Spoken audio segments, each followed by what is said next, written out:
Mwanzo 14 mstari wa 15 hadi 16 unapata kuona Abrahamu alipigana na wafalme wanne. Bwana Yesu asifiwe. Wafalme wangapi?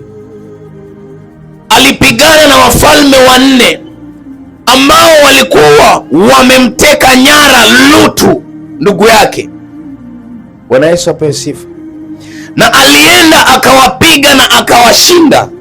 Jina la Bwana lipewe sifa. Alipowashinda akaweza kumchukua Lutu.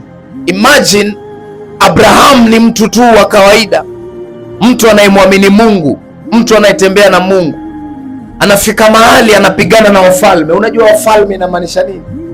Mfalme ni mtu aliye na jeshi lake. Haleluya!